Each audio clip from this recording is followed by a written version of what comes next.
Baseball is dead. Sure, fucking is. Is that the cardboard cutout from the COVID thing, or did you just have that made? This was actually made during COVID. I don't think it made its way out into the public until later. So there was a different one used, but this is it. Okay. And this is just something that you should auction that off. Are you going to keep it? Is it sentimental to you? You know what, Jared? I actually have 2 of them, and I could probably auction one of those off. Yeah. I would say that I would just I would buy it off you via charitable donation, but I feel like I already have enough Dallas Braden memorabilia in my house now. It's not funny. I mean, some is more family centric and some is more sports centric. You know? I am gonna put it right in my living room, by the way. I got to tell you, I am thrilled with how it turned out. Looks Absolutely great. Thrilled. Yeah. Looks really good. I'm gonna put it right in the living room. It looks good. The size of the framed photograph, it's the perfect size for a space on the wall in the living room. So love that. That's where it's gonna go. People are gonna come in. They're gonna be like, "Who's that?" All the people that have come in and out of the house, the contractors, the dude that's doing carpet, the dude that's doing the floor. They all come in. They're like, "Is that the guy?" You're like, no. That's his buddy. They're like, "Oh, who are the girls?" That's his mom and his sister. I'm like, "Oh shit! Oh shit!" I love it. Yeah. Good. So it's having its desired effect. It's a conversation. It's having its desired effect. No, that's not that. I was not supposed to say that out loud. It was. You sound like the fucking anthrax guy. Damn. Well, I'm just I wanted folks to be able to come over, and because maybe it's not something you lead with, our relationship, but I wanted folks to know that I care about you, I care about your family, and you might downplay my central role in the family unit, and I didn't want that to be the case. Right. That's all. I did see someone on I think it was our last episode. They commented on the YouTube channel. They were like, "I decided to give this podcast a shot. First 15 minutes, they're not even talking about baseball." I'm like, "Bro, get used to it. That's how we start the show. We're gonna start the show. We check in with, Dallas has a family. Joey's got a family. Jake is a very busy guy. We don't get to talk a lot during the week. So the first 15 minutes of the show is usually a lot of catching up, seeing what's going on. And then we get into the baseball. Plus, you also have to consider it's fucking January 4th. There's nothing really going on right now. So it might be more than 15 minutes today before we talk about baseball. Yeah. The biggest storyline, as you said earlier, is shit that hasn't happened. Yeah. The news is the thing that hasn't happened. Yeah, that's the news, that it hasn't happened yet. So that's the top story. Yeah. You know what I'd like to ask? Did you have any New Year's plans that you thought were just going to be super great, fantastic, this is going to kick ass, and then it didn't happen? Were you disappointed with your New Year's? Were you pleased with your New Year's? Because I'm going to share my New Year's, and I couldn't feel better about it. I moved on New Year's Eve. That's just stupid. What? That was the day that they had available, and I was like, all right, I'll take it. If you move it, or the move started at 8:00 in the morning. Oh, people were like, oh, that's a crazy day to move. New Year's Eve, blah blah blah. I was like, it was 8 a.m. Who the fuck is celebrating the New Year at 8 a.m.? Yeah, no. If you're trying to put shit in place and moving boxes and lugging shit around, come 7 or 8 o'clock at night, that's the grind. I should be many beverages deep. I'll be honest, Jared, by 10 a.m. on New Year's, I probably wasn't going to be able to pass any sort of field sobriety test. No chance. No. So that's, early on, fucking go for it. Bang that drum. But maybe you guys can relate to this. I know there's probably a bunch of people listening that can relate to this. I don't really give a fuck about New Year's Eve because, and this is going to sound like I'm trying, this is going to almost sound like hardo Yeah, or you're hard. cliche. You're too cool for it. Yeah, for sure. No, For sure. that's You're not too it cool at for all. That's not it tell at us all. more. Tell us more. New Year's Day for me is opening day. Like my new year, like I don't acknowledge 2023 until the season starts. So my years are 7 months, and then the time in between is purgatory. Like the second that the World Series is over, I have the feeling that I used to have as a kid of like that like finality of the year is over. Like you watch the ball come down, But 3, it's 2, 1. It's the last Christmas present effect. Christmas is over. Like the last ribbon that gets cut, the last package that gets ripped, and you see what it is. It's fucking over. It's done. Like when you're a kid, right? It's toast. I say goodbye to the year once the parade Final is pitch. over. For whoever, World Series over, parade's over. That's the conclusion to my year. And then it's not like I don't get that breath of fresh air that like that, like I'm in the new year. I don't get that until I show up at Fenway Park on opening day. You see the familiar faces, all the people that, the servers, the ticket takers, the security people, all the ushers. That's when I feel the sense of it's a new year. Well, and that may sound cliche or lame to some people, but I'm not bullshitting you. That's how I feel. So New Year's Eve and New Year's Day, I couldn't give a fuck. Okay, so let's we're gonna starting a new segment here. What's your groundhog? Okay, and that's your groundhog. Or no, is it groundhog? Yeah, Punxsutawney Phil when this the is season like Hide the changed or Weasel. whatever the fuck. What? Not really. Okay. So what is your signal for the seasons changing? And that right there, as you just so eloquently laid out, is your signal that the seasons have changed or that the year has started. For me, it's the influx of social media workout posts. Oh boy. Like that's when because it's mild ramp up time right now. Like right now, you've got some of the guys who, like, I would call them the 4 or 5 a.m. crew, right? These are the guys who get up early in the off season and they're getting their work in. They've got multiple workouts, I would assume, throughout the day. That's why you get up early in the morning to get that work in. It's because you're going to be doing this 3 times today.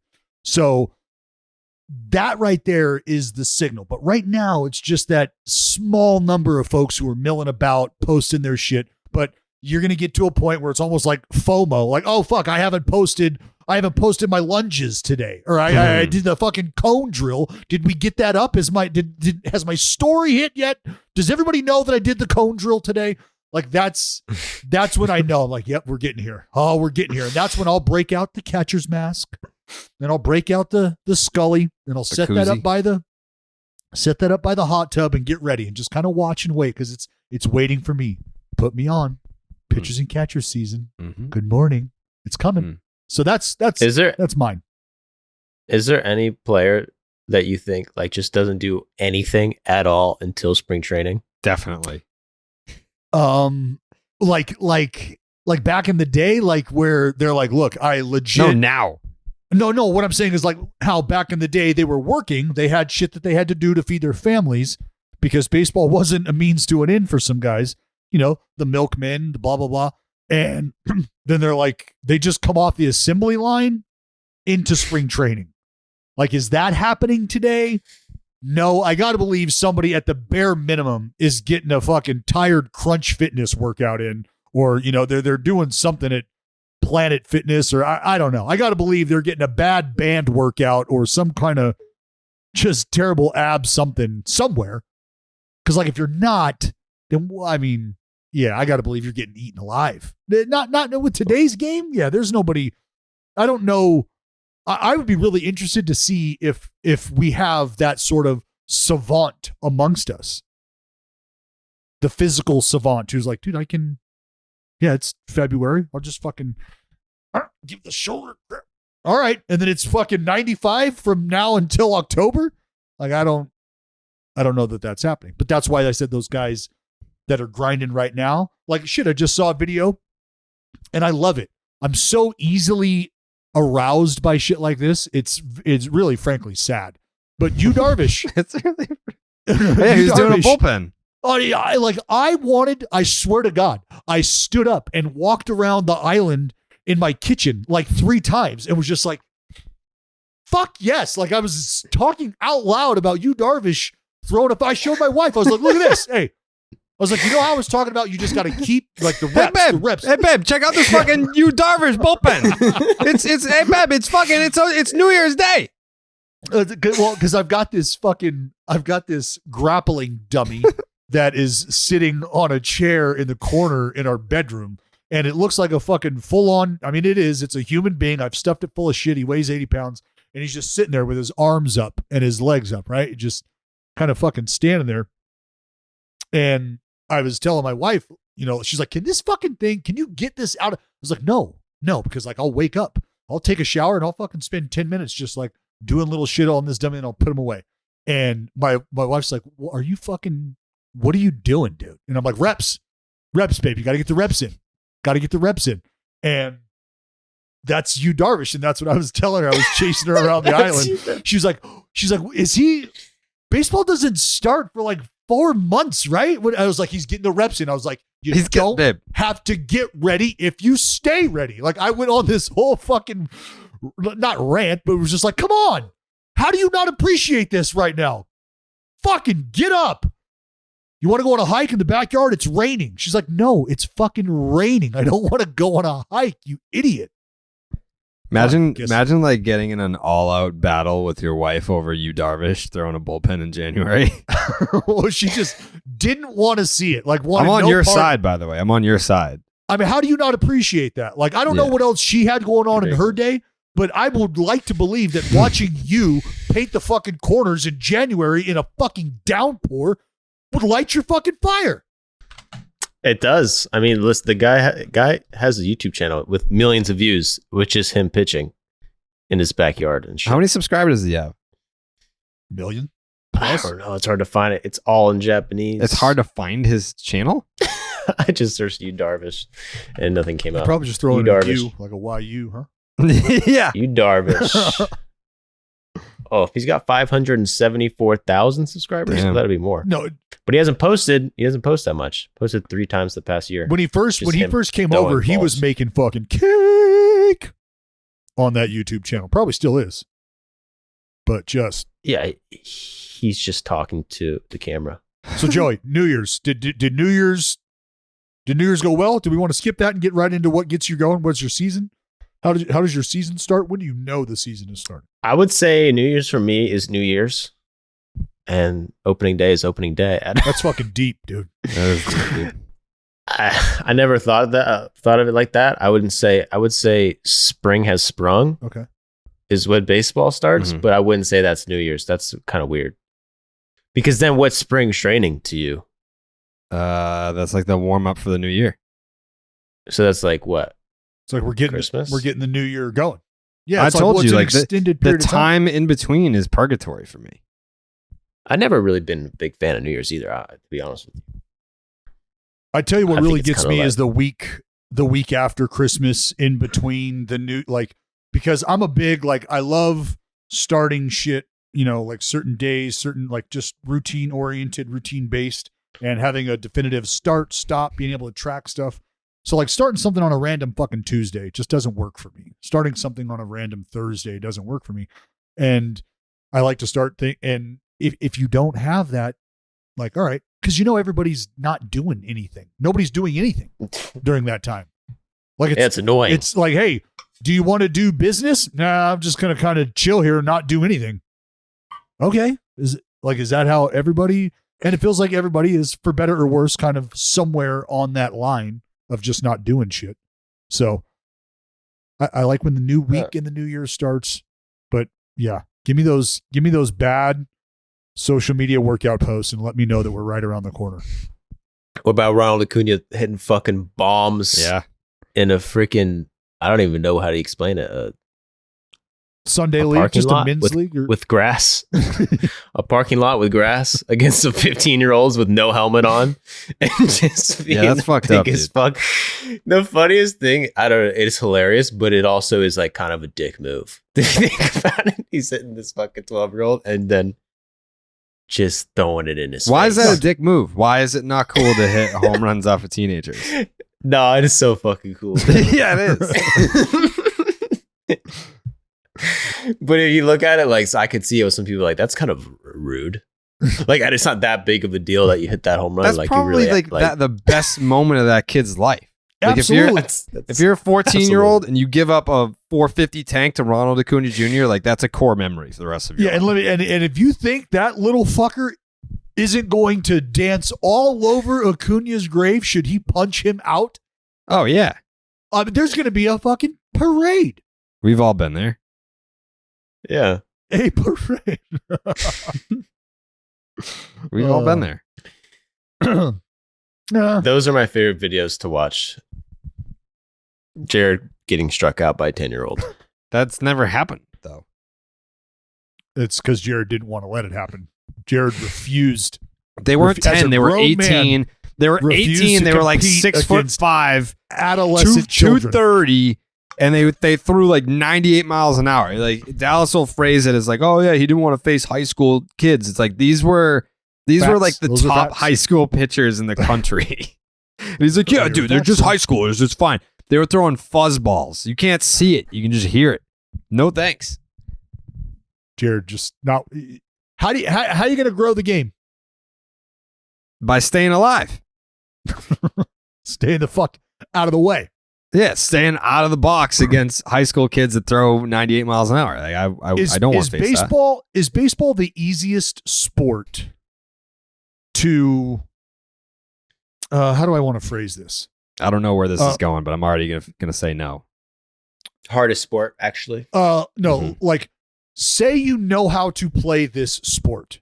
And I'm not saying that like you're just pulling a rando off the street who's never played catch or hasn't played catch since they were 8. No.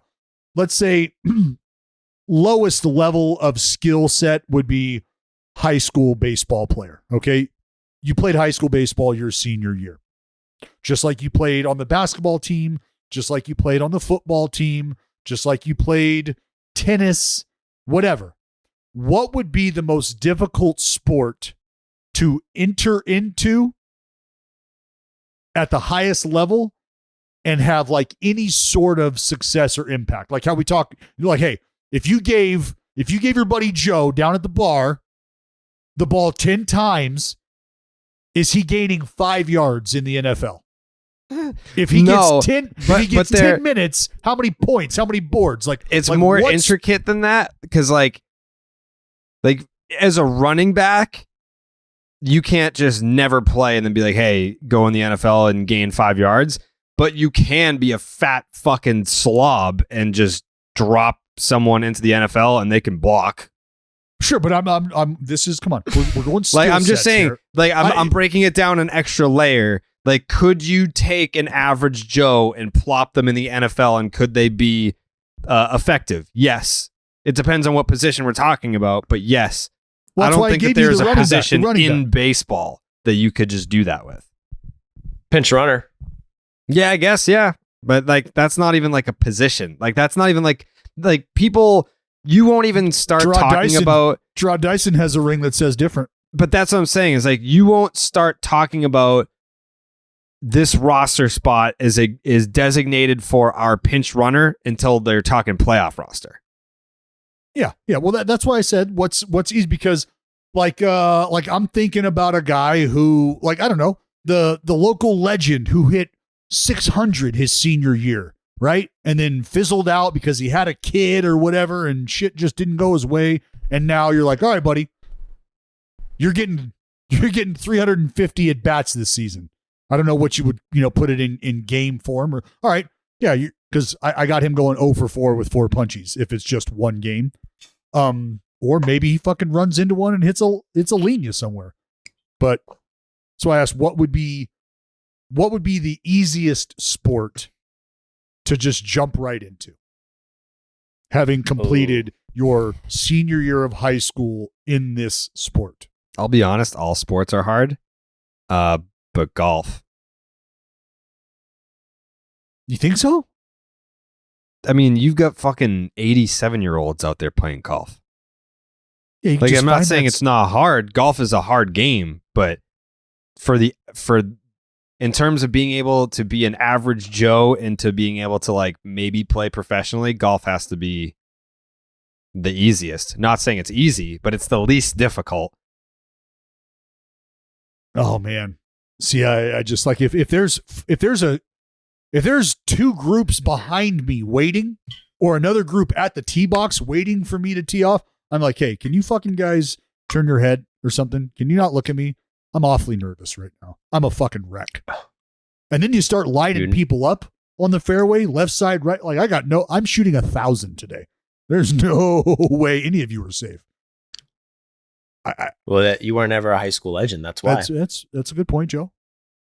But I got a theoretical for you guys. This is what I was thinking about. Theoretical? Do you mean hypothetical? Theoretical. Yeah. Okay. All right. Go ahead. Well, I have both. Which one you want? Whatever your heart desires. All right. Well, hypothetically, it's a baseball team, 26-man roster versus a professional football team. Okay. I don't know how many people are on a football 53. team, but it's a lot more. So it's the fight to the death. But the baseball players get their equipment, and so they have bats. The hitters have bats, and the pitchers have baseballs, so they can snipe. And the football players just have, pads, I guess. Who wins? The football players by a landslide. Also, with bats? Yes. 26 dudes with bats versus 53 dudes that are on HGH, and the public doesn't seem to care because it's not baseball. Can we talk about that for a second? There's a couple different night gear. They have their fucking knight in shining armors. Joey, Jesus Christ. Yeah, that's true. The pads give it. That's great. I mean, the baseball players are wearing fucking 98 and 101 right to the flesh and just taking it 90 feet down to first and fucking keeping it moving. You mean to tell me that bouncing off a thigh pad is going to all of a sudden just disable somebody?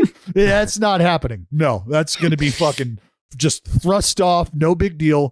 And yeah, those boys from the gridiron ain't foxing around. Did you see that Randy Johnson, the story about Randy Johnson in the bag of baseballs? Yeah, he killed a bird. Yeah. No. Randy Johnson kept a bag of baseballs by his bed. Yeah. Just in case there was intruder. Like he would just fucking chuck 97 at their head. Did you believe that though? I believe it. I don't know that he would have, in a moment of panic, like you're laying in bed and someone breaks into your house. Are you like, oh fuck, where are the baseballs? Like I feel like that's not the first thought that comes to mind. And I'm going to tell you right now, and look, I'm not Randy Johnson. Really, really far from it. I know if you squint and look at our baseball reference pages kind of close, you'd be mixed up. But I'm here to tell you, we're not the same. I'll say this. I can't imagine any starting pitcher, any pitcher, frankly, wanting to wake up in the middle of an offseason and let one eat fucking max effort at like 2:30 in the morning. Nope. No, because I'm going to be throwing this ball, my wrist, my elbow, and my shoulder, and my lat. All of that's coming at you. And it's going to be at about 7 miles an hour because everything's going to fucking tear. Everything's going to rip off. Nothing is going to hurt on him. It's all going to hurt on me. Yeah. That would be a sad way to go out. Like they run the autopsy on Dallas and it's like, oh, there's a home invasion. What happened? He threw his arm out of his socket and bled to death. Yeah. Well, what happens is I end up throwing it and my arm just spirals and then wraps around my own fucking throat. And I probably strangle myself because I can't get off the fucking, it's just a bad scene. The dude's just like, dude, I was just going to take your Shohei Ohtani rookie card. You didn't have to do all that. Oh, you stand your ground, man. I guess. Stand your ground. Good for wouldn't you. that be something though? You walk in like that's where you hope to God that criminal or that person, whoever it is like, look, I have to share this story. Like, I gotta, all right. Like, so I'm walking into this bedroom, right? And I've got this box of watches in my hand, and all of a sudden this fucking shadow is like 7 foot tall, stands up out of nowhere, and I hear like a rustling of a leather bag. And I'm thinking to myself, what the fuck's going on? And all of a sudden, this guy stands up, and I see him go through a windup, and I see a leg kick. And all of a sudden, I got Rawlings imprinted on the side of my fucking rib cage. I had no idea what happened. Randy Johnson threw a bullpen at me in his fucking bedroom. What do you think What do you think? Let's just say that did happen. Randy Johnson has a bag of balls next to his bed. There was an intruder in his home, and he subdued the intruder by throwing 97-mile-an-hour fastballs, like just say 10 of them. And then the cops came and they arrested this man unconscious. How much in an auction do you think a Randy Johnson home intruder baseball would go for? Oh, Jared, I got $1,000 minimum for each and every one of those balls. Just 1,000? So no, I said minimum for each and every one of those balls. So that's $10,000 minimum that I'm willing to come to the table with, just to start the conversation. I think the conversation starts at $25K per baseball. Oh, that's like baseball? That would be one of the most legendary. Holy fuck! That's like the starting bid. Well, now I need to know which role these balls played. Like, all right, am I getting ball 3? Like, was ball 3 off the knee and that dropped him? Or was ball 7 the one that was the esophagus? Is that the one that fucking did it? Like, I want that one. You know what I mean? There's just like an authenticator in his closet. Like, oh, this was the one that tore his larynx. That didn't sound good. That sounded like that may have been the one there. We're going to need that one. Yeah, I would pay a decent amount of money for a Randy Johnson game used home intruder baseball. Yeah, because see, like if you had 7 of them, that's fucking awesome. I'd be like, you know what though? You see what this is? This is right here. PSA graded 10. This is the one that hit the fucking temple right here. This one. Yeah. Do you think he'd sign it? The little hair right here. Yeah. No, he's not signing it. I mean, the guy was like, I don't know. Distraught over the bird thing. Like he was like, no, because the bird didn't do any harm. Like this is someone that was trying to cause him harm, and I think if Randy Johnson had a home intruder that he subdued with baseballs, and the baseballs went to auction, that he would be happy to sign them. I could see $25K a pop for the ball if it came with a photograph taken by Randy Johnson of the crime scene. Now I'm fucking in. Just the dead guy. Now I'm in. Well, we don't know that he's dead. Maybe he's dead. Maybe he's just incapacitated. Well, if he's going to be worth $25K, I hope it's. Yeah, you're probably right, Joe. There's, the kill shot ball. Yeah, there's got to be some mortality there. I wonder how many it would take to get into heads to just die. 1. Yeah, one, but one well-placed baseball will do it. 1 with no helmet. Yeah, with no helmet. I think 30 feet away. How far away could we possibly be? If you're breaking into my house and I'm hitting you, we're 15 feet away, maybe. Right? You're coming through I don't know. Depends on where am I squaring up? Like if Randy Johnson is 15 feet away from you, he can still slap you in the face. Yeah. What I was gonna say, Jared, when you talked about him breaking into the room, I was like, or he could just get up out of bed and fucking choke you from the bed. Like he's just right there. So like he's a minimum. And look, okay, let's say Randy Johnson's sleeping in an Alaskan king, where these things are twice as big as the California kings. So you've probably got 15 feet from the top of that bed to the bottom of that bed. And coming through a doorway at another, 30 or 40 feet. So you might, who knows? Shit, this might be game speed for Randy Johnson. He might be 60 feet 6 away, still dotting that ass. Dotting that ass. And if you ain't 60 feet 6 away, you better pray to God you're more. Because anything closer, like we just told you, Randy could just fucking flick you. Bing! Is the state of Alaska really that much bigger than California? Yep. It's bigger than California, Texas, and Nevada combined. Combined? Where did you just pull that fact out of? Did you make that up? I watched a video recently about it. I think it was those 3 states. I could be completely wrong. Who gives a fuck? I could be completely anyway. Here's another fun fact. Anchorage, Alaska. They have an airport, 3rd busiest airport in the world. No, that can't be true. It's 100% a fact. Where are they connecting to? Where do shout out to the anywhere? Shout out to the Great Alaskan Bush Company, which was a fine gentleman's establishment that we patronized when I was touring the Alaska League, hammering the Anchorage Bucks. Mm-hmm. Right. Where, if you fly into Anchorage, where do you go from there? Kodiak. No, it's because it's like, I don't know, like it's like 7 hours away from anywhere in the world. Anchorage. And like, yeah, but people don't go there. It's like for cargo planes. So if they're going to ship like stuff and they have to refuel, they just go to Anchorage, and then from Anchorage, they can go from anywhere. It's like the perfect position. If you want to go to Japan to like, I don't know, the US, you just stop in your Anchorage. You want to go to Japan I'm a big Hawaii guy, like the layover in Hawaii from Japan.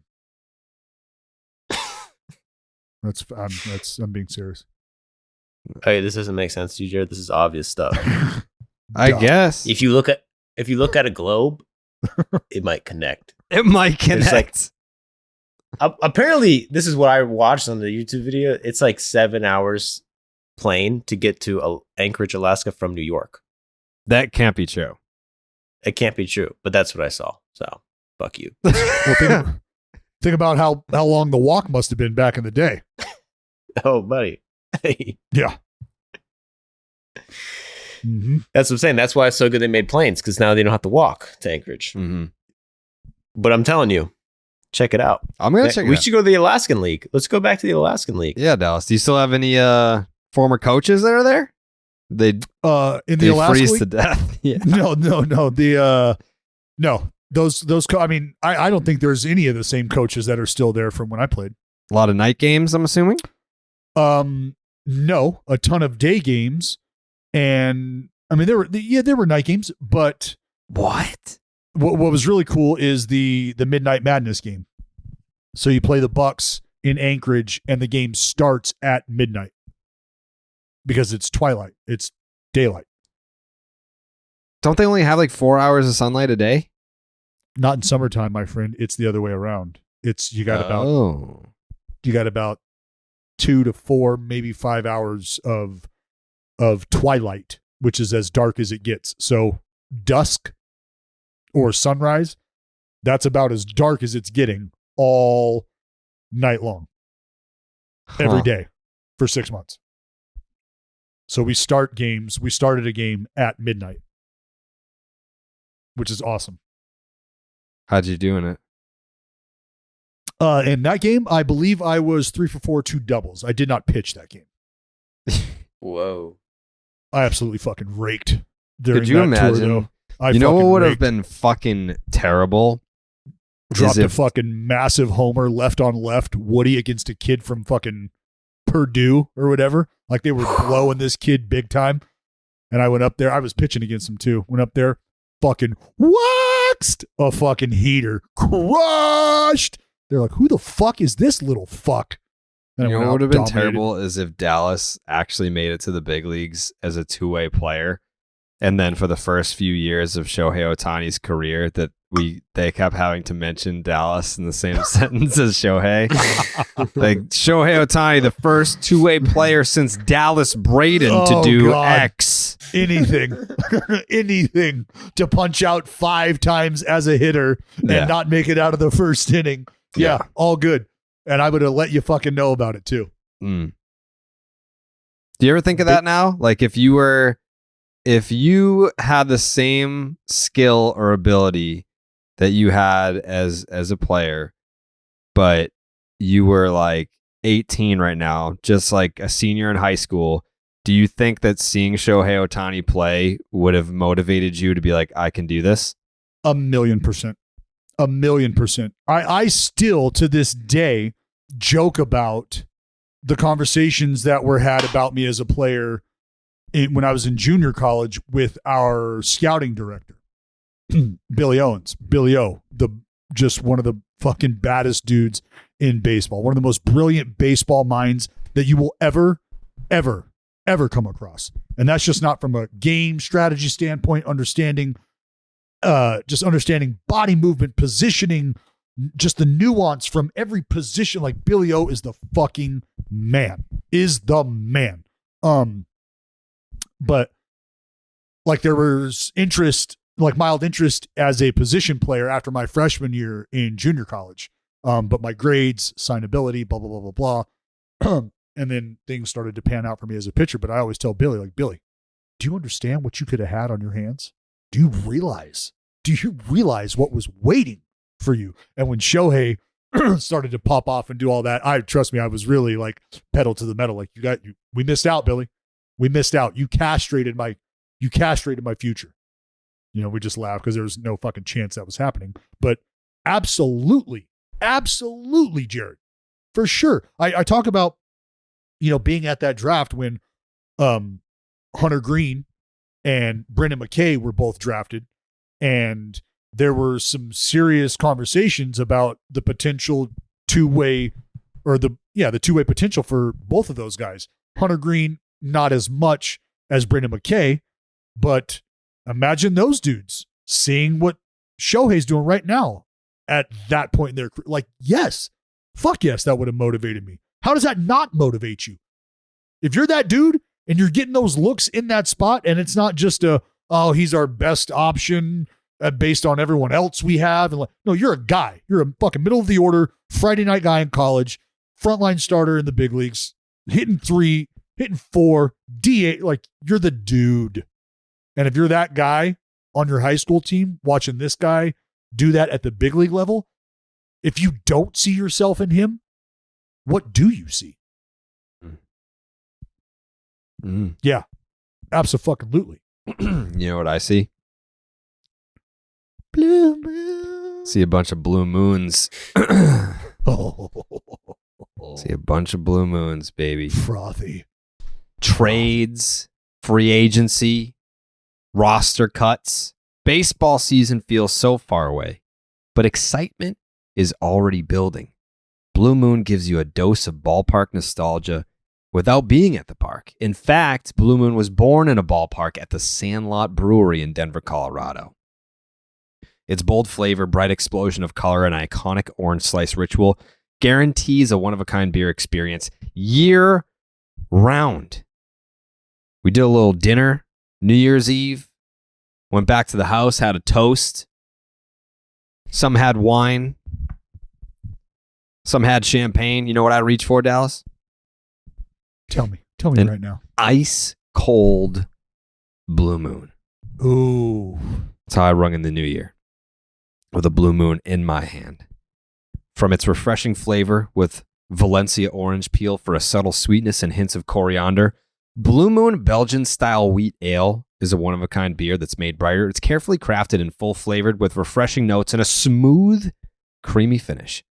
Why strike out with the same old beer when you can get something that's one of a kind? Best served with a signature orange garnish to showcase its beautiful hazy color. A beer this good only comes around once in a blue moon, but you can enjoy it all off-season long. Make winter weather feel like spring training. Blue Moon Belgian-style wheat ale is a one-of-a-kind every time. Get Blue Moon delivered by visiting get.bluemoonbeer.com/rocket to see your delivery options. That is get.bluemoonbeer.com/rocket. Blue Moon, made brighter. Celebrate responsibly. Blue Moon Brewing Company, Golden, Colorado Ale. That's right, Jared. It is champagne for your real friends, real pain for your sham friends, and Blue Moon for the boys. Yeah. Oh, yeah. Joey, what'd you do on New Year's Eve? Do you have a New Year's resolution? Shit. I don't have anything.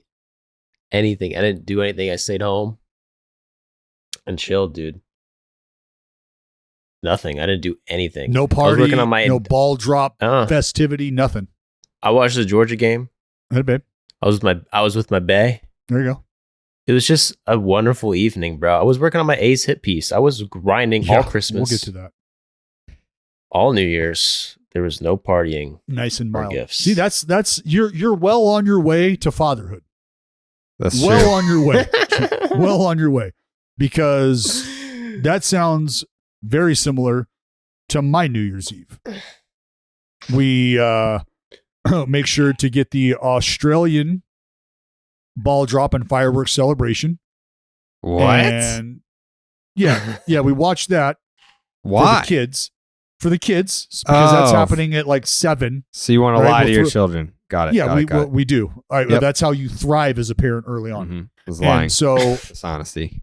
Yeah, they celebrated at about 7:30ish. You know, do the poppers, bang some pots and pans and shit, and take it to the house. And I was I was 10 toes up in the rack probably by 11:15. So you were, I was with you. I was already in bed by the time like the ball dropped. Yeah, I got to be honest. This is my wife was like, you do this every year. Every year you do this. Like I get to the 9:00 hour and I get excited because I think I'm going to see the ball drop at 9, right? But they cut the fucking ball drop out over here, Jared, because we're on the West Coast. So I don't see the ball drop. Right. So I don't see the ball drop. And I was like, hey, what? They went to commercial. They just went to my wife was like, every fucking year you do this. And I was like, well, you know what? This year is my tipping point. I'm over it. They didn't give me the ball drop at 9 Pacific. I'm done. I don't give a shit about this new year coming. So fuck it. I feel like it's such a hack thing to say, but it is true. It's like the ball drop is so dumb. It's not. Who likes the ball drop? Like no one likes that. Well, it's just no one likes that. No, but it's like there's not like you have to do it. Like everyone feels like they have to do something on New Year's because it's New Year's and everyone's doing something. But then it ends up being like the worst time to do anything because like everyone's doing shit because of the mat. Like, hold on, can we get here? Show of hands. Who would ever voluntarily wear a diaper and go down in that fucking madness that is Times Square? Yeah, never. No, so what sounds fun about that? Nothing. Well, like there's zero that sounds, especially if you don't have anything locked up as far as your date is concerned. Like if you don't have lips that you're locking come midnight and you're standing out there like, hey, I really enjoy your guys' company. I really and truly do. Fuck all the way off if you think I would ever at any point in my life go stand in a snowstorm or frigid weather of any sorts with a diaper on in hopes that one of us 4 would get laid. That's never, ever fucking happening. Not at any point in my life. I feel like to some people, it's like a bucket list item just to like do it once. But if you make it a tradition, like you're someone that goes to Times Square every single year for New Year's Eve, like you're like the same people that go to Disney like twice a year. Like those people are just fucking weird.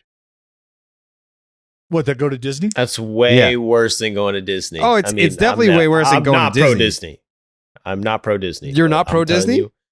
I'm anti Disney. I mean, I'm gonna say anti Disney, but I'm not pro Disney. What the mouse ever Disney do to you? World guy. Yeah, what's going on with that? Nothing against the mouse. It's not personal with the mouse. It's just It's I'm not going. personal. I don't really watch the shows. I don't know. I don't want to go to Disney World that much, but I'm saying like Disney World is 30 times better than going to see the ball drop. Yeah, like there's nothing going on at the ball. Like it's you're what's going on at the ball drop. Hey, we're fucking standing here. Sweet. But isn't like Ryan Seacrest there? And it's like, whoa. Yeah, like what are you doing? You're like you're gonna walk from, and you're like a head of cattle stuck in these pins. Like you can stand here, stand there, and you're looking up at the back of a stage. Some dude, Ryan Seacrest, all 4'11" of him is freezing his fucking ass off on a stage, like just trying to stay warm. Like, I mean, like it's just a bad scene. Oh, wow. I didn't realize this. Ryan Seacrest is 5'8". Damn. What a little guy, huh? Yeah, dude, so small. Fucking midget. I never met anybody that short. Yeah. For life. Yeah. That's like passing short. Yeah. Ew. Ew. Did you know Eminem's 5'8"? What? Yes. Oh, Marshall? Yeah. There's a lot of like angry white dudes that are little angry white fellas running around. Yeah, like Fred Durst. Fred Durst is like 5'8". I thought he was even shorter than that. Fred Durst height. He's listed as 5'8". Oh, so we'll believe that. I mean, it's not like this is like high school baseball roster. It's whatever Google says. I mean, if you're listed at 5'8", then you're probably shorter than that. Then you're probably yeah, close to it. Yeah. Like I'm listed at 6'2". I'm more like 6'1". Where are you listed as 6'2"? Yeah. The internet. I just Googled your height. But 5'10". fucking birth certificate. Yeah. Jared Carrabis, girlfriend, family, net worth, Barstool book. Wow. We got it all right here. Damn. Got your link tree right there. Who does it say my girlfriend Five. is? Well, it says you're 5'10", 160 pounds. I'm heavier than that. I'm like 185. 5'10". Unfortunately, the sports writer has kept his relationship affairs private. Ooh, okay. Well, no. What do you want to know, Joe? I could. Yeah, Dallas will tell you. Well, I know he's not married. He is not married. You don't know that. I could be married. If you're, well, no, it's confirmed on Tuco. Okay. KE. So basically, here's how it breaks down for Jared. who is Jared Carrabis' sister? His older sister goes by the name Beep. She works as a beep. Yeah. And Keep going. Where was Jared Carrabis born? Where was it born? Saugus, Massachusetts. There's no hospital in Saugus. Says you're an American citizen and has Born at a white truck ethnicity. stop. That's correct. Jared was Oh, born here's a into good the one. Tiki Lagoon at fucking. Jared Carrabis was born in Fenway Park, bro, Mhm. at the Green Monster. But how much is he worth? Jared How much was more? born in one of the sushi boats at Kowloon. And he actually gave birth. I don't know why that's so. Yeah, I don't get it at all. Yeah. Well, it says here you're worth 1.5 mil. So it's pretty Oh, good. hell Man. yeah, bro. He amassed massive amounts of wealth from his career as sports writer, blogger, and radio host. Damn. A massive amount of wealth. I added that. Joey, I think it's time that we address the elephant in the room. Uh-oh. Oh, What did he do? I didn't do anything. Well, I'm not sure if you guys have checked out the latest Baseball Doesn't Exist video on YouTube. If you haven't. Wait, you dropped a new video? Brand new. Bro, I have not had internet since I moved on New Year's Eve, so forgive me for not knowing that. I'm usually on top of it. I usually watch them within a few hours after they drop, and you don't even let me know when they drop. Wait, can I ask a question before you get into this? The dude that went missing during the 1990 World Series on the Reds, is this related? No. So you're making TikTok content that's unrelated to your YouTube videos. Yeah. Wow. He is a fucking content machine. He's out here doing That's right. Baseball's Dead. He's out here doing Baseball Doesn't Exist YouTube videos. And he's not even repurposing the content for TikTok. He's making original TikTok content. Yep. Check him out. Check out my TikTok. Soon to be coming to YouTube Shorts, but they're wonderful. They're wonderful. If you ask me, they're wonderful. If you want to know about a cool story, I'll give him a cliffhanger. A player disappeared during the World Series. What? If you want to find out more. What? How crazy is that? That is crazy. I do want to Good at Baseball Doesn't Exist at TikTok. It's funny talking about TikTok. A tangent. I have 170,000 followers on TikTok and millions and millions of views. But not one person has ever commented on anything I've ever done and be like, "Oh shit, I saw you from TikTok." That'll come. Never happened. That'll come. The TikTok is like I need to be better about TikTok. By the way, I just Aren't they caught getting one of ready to those. shut that shit down? No, I just Yeah, got if you have a a government progress. I got a progress email from Meta, right? Instagram. They said, "Well done. You engaged more accounts last month. You had 267% more accounts engaged in December 2022 compared to November 2022. You reached 163,087 accounts, and you lost 0.1% of your following. So I've reached an increase of 267% more accounts in December compared to November, and my following went down. They're basically saying maybe post less. Well, they're like, the more you post, look, man, yeah, the more people that find out about you, the more people that don't want to. Right. That's what that's what the data suggests. So if you could just leave the internet alone, please. That would, These people were totally all in on following your content until they saw it. Yeah. These people were totally willing to be a part of what you got going on, but then you kept just being you. And that was where they had to draw the line. Right. Now I feel that. It's understandable. But young Joseph looked like fucking Robin Hood trotting through Nottingham Forest, Jared. Just firing arrow after arrow after arrow. Let me look at YouTube because I didn't have internet. Let's see if it comes up on my main page here. Because I don't even know what the topic is. I felt personally attacked, and it was not pointed at all. Yeah. Mm-hmm, mm-hmm.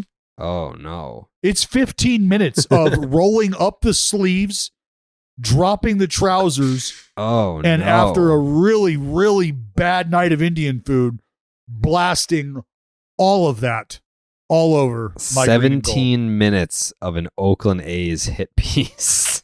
That is, first of all, 2 minutes of it is a Raid Shadow Legends ad. So you got to take that into account. Okay. And also, I said a bunch of nice things about the A's.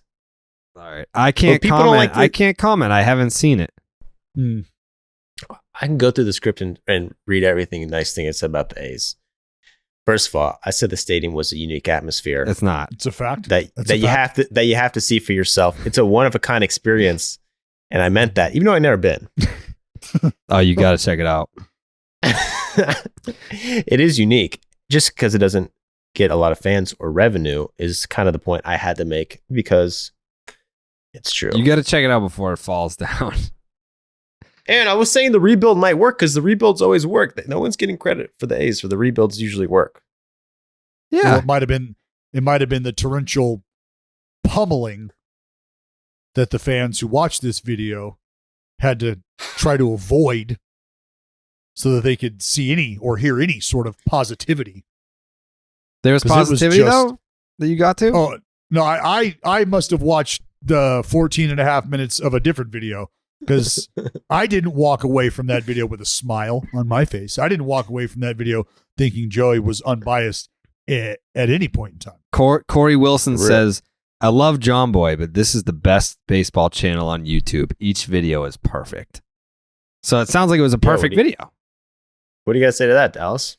Well, I mean, by proxy, perfection is something that you're going to experience a lot more. So you're welcome for that. Wow.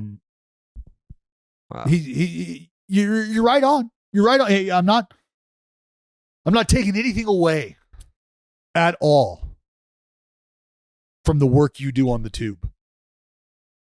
But if you would have been right next to me as I watched that video, you wouldn't be able to eat spaghetti. I'll tell you that. Let's go point by point. What part of the video did you not like and disagreed with? Oh, it's not about, look, because I am not one.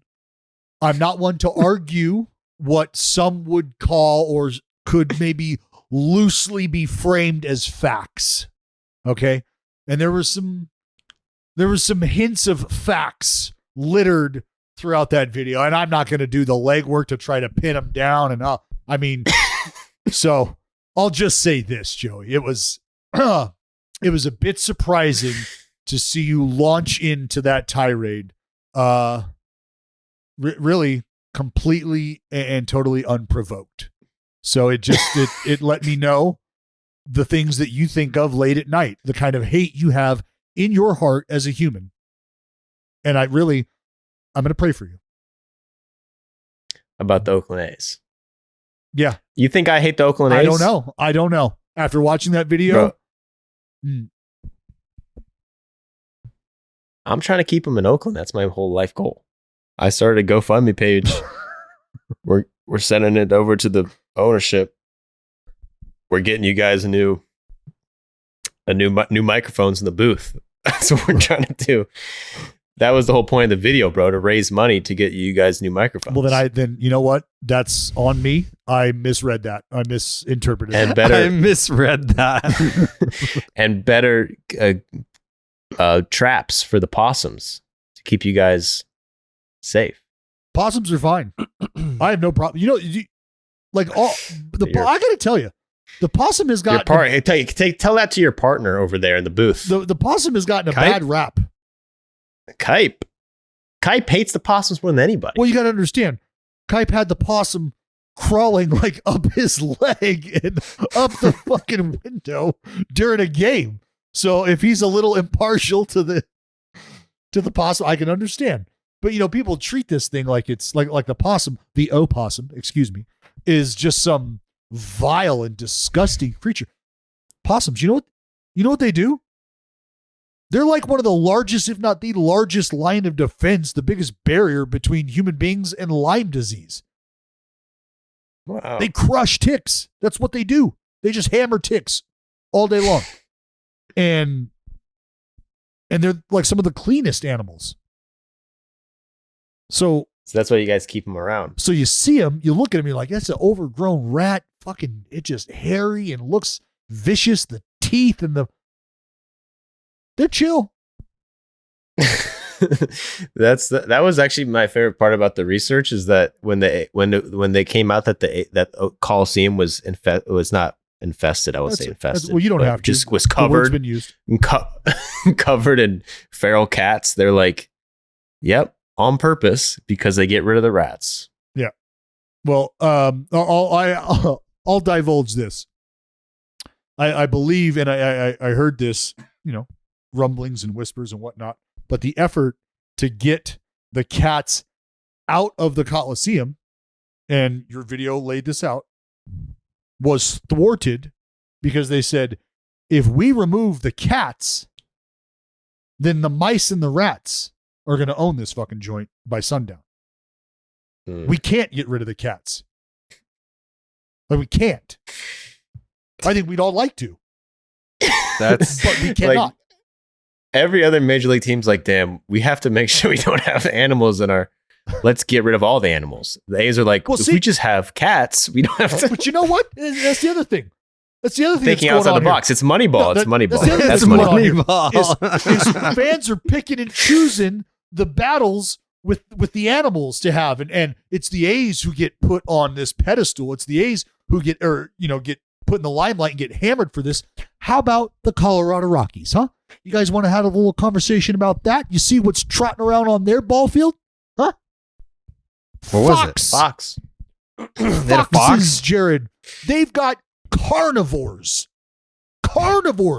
wild and unleashed, traipsing around that outfield, just waiting for some unsavory groundskeeper or somebody just sauntering through the slush on a cool winter's morning, only to be ambushed by multiple foxes.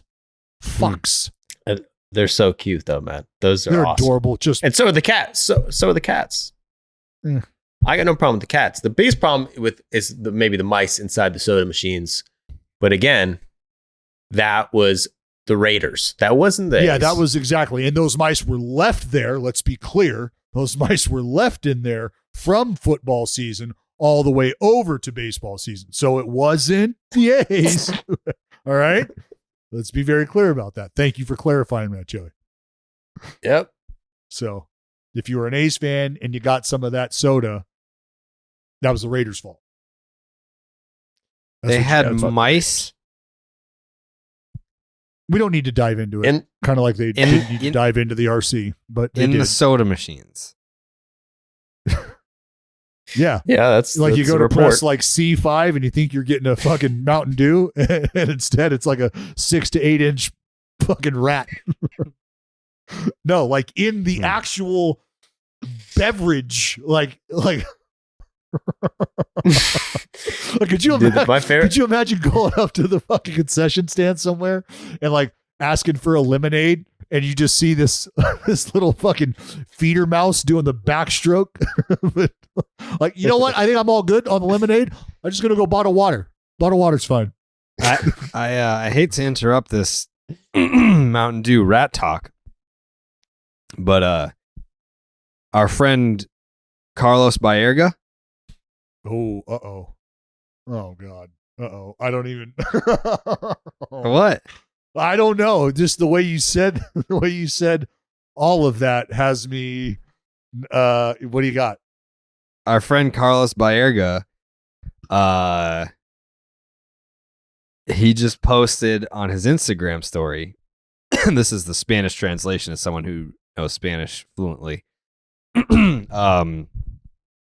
They just let me know from Boston on the radio that the rumor is that the team will be announcing the signing of Rafael Devers, 11 years, $332 million. I'm glad the team kept him on the team. He deserves it. Oh, wow. So what's going on with that? Is that true or not? I've heard rumblings the past couple of days, but like, it really depends on who you talk to. Some people are like, yeah, well, Carlos is talking to fucking John Henry, so that's all we need to know. I mean, he's been right on a lot of stuff. Carlos Baerga. Yeah, let's make that abundantly clear. I'm not in any way saying that he is wrong or doesn't know or no. Yeah. No, I'm saying he said that the team has told him. Read those words again. Well, I mean, it could be a bad translation. Yeah, I feel like if you're going to tweet out something like that, some news like that, you'd put one out in English too. But he's not a reporter. He's just kind of like a baseball guy. Yeah, that's just him posting something on his own channel or his own account, right? Like that's not a that's on his like Instagram. Who is that? I don't even know who that Carlos is. Baerga? Carlos Baerga is? No. Bro. Oh, fuck me. You should immediately tell Jake to delete that. He won't. He won't. Who's Carlos Baerga? He won't. You know, Dallas. You know who? You know who Carlos Baerga goes on Instagram Live with a lot? Ozzy? No, I don't know who. My manager, Alex Cora. Oh, that's right. Yeah. They go on Instagram Live together a lot. Yeah. So. They're from what I understand, they're in close proximity. Is that correct? So I will say this. If Carlos Baerga posted that and it stays up, it's probably true. Because if I know my manager, Alex Cora, if you post something and it's bullshit, you'll have a text within 20 seconds. That's bullshit. That's wrong. Change that. That's not correct. He wants people to get the story right. So I forget what it was. I wrote a blog like 3 years ago and it had like something in there and he's like, no, nope. And I was like, okay, change it. So, so you're essentially Adam Schefter is what you're telling us.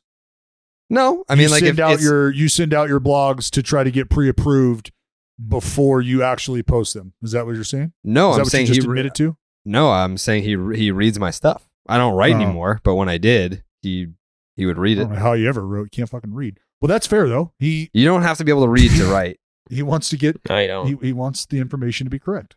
Correct. So that's why I'm saying, knowing him and how he absorbs information, especially how close he is to Carlos Baerga, if that's out there and it stays out there, it's probably true. But if it comes down, then you know that, I mean, obviously that's bullshit if it comes down. But if it stays out there, it's not like a lingering thing where it's like, oh, maybe he's guessing. Well, it's good to see. That's good to hear. I mean, it's only taken a few, I don't know if you would call them missteps. All right. But it's, it's I guess you holiday. could say it's the holiday season. Huge mistake. It's the holiday season. Just so boop dee doop and shut the fuck up. I'm hearing contract talks are ongoing. Ongoing and you are steady. Hearing that? There's a steady level of interest. Are you it or not, citing Jon Heyman right now? Coming from the Red Sox. Are you citing a Jon Heyman tweet right now? It was. I thought it was a tweet. Pretty sure. I can't see his shit. Did he block you? He didn't block you. He just unfollowed you or what? Oh No, he didn't blocked block me. you. No, For he sure. didn't. No, he didn't. 1000%. Show me. And Show then- me. Show me. Show me. Here, let me. How do I fucking? I'm gonna type this fuck's name in. Here it is. Boom. Wow. He blocked you? Oh yeah. The best part was as he was typing his last response after his initial fucking ridiculous Nazi tirade he went on, I blocked him so he couldn't send it. And I know how that felt to him to go through all of it because the bubbles were active for a hot minute. And then I fucking blocked him. Boom. He can't send it. Damn. Yeah. That's a great move. So, I felt so drafting up. I felt so good about it too, Joe, because he was doing it. I was watching it because I was like reading the shit. I was like, no fucking way this guy typed this. And I was like, you know what? Those bubbles have been fucking popping for a minute. I'm just gonna fire this off. Boom, blocked him. And I was like, that felt great. Yeah, generally speaking, blocking is a weak move, but that's kind of genius. Well, it was just because I knew that I could physically see that he was actively typing a response, typing something else. And then he just never got to fire that. He had Did it. I don't know how. I've survived the Heyman thing. He's never blocked you? No. Does he follow you? I personally No. attacked him, I guess. I mean, I personally said, attack him like- all the time. He took it personally because we had when I say relationship, I mean like we had a working relationship. Like I've worked with him at MLB Network, did stuff with him at ESPN, so yeah, we know each other. You guys ever kiss or nothing? No, I like I told you, I can't wait to see him In should person. he ever come to the Coliseum for any reason. Who was that other fucking dude that you got into a beef with? And he was a Giants writer, and you were like, just so that you know, you can't block me in real life, and you will see me in real life. Like, you cover the Giants, I work for the A's. We will cross paths again. So blocking me on Twitter is not going to do you a whole lot of good. and then it all came to fruition in the fucking elevator. It was so beautiful. Yeah, that dude is actually one of the head guys at The Athletic. Yeah. Yeah. I don't know how I feel. There's some people that write for The Athletic that I enjoy their work, and then there's some people at The Athletic where they're just obviously a bunch of sensitive pussies. Well, it's just like any place that might produce content that you don't like. There's a chance they also might have people that produce content you would really like, you could get on board with. And so you just, I don't know, do the mature thing and don't judge the other writers. No, sure. No, Based on my what favorite Red Sox writer is the Athletic Red Sox beat guy, Chad Jennings. He's great. Rosenthal, great. Mhm. But then there's obviously some fucking losers that work there too. Who you don't like the most? What'd you say? You said Cotillo, right? Is who you said you don't like. We the most? made up. We made up. Yeah, we had What? beef for a second, but we made up. We're good. Pete Abraham, biggest fucking loser, probably in professional sports. That guy has a micro penis. Allegedly. All right. Allegedly has a micro penis. I can't. So, Legend.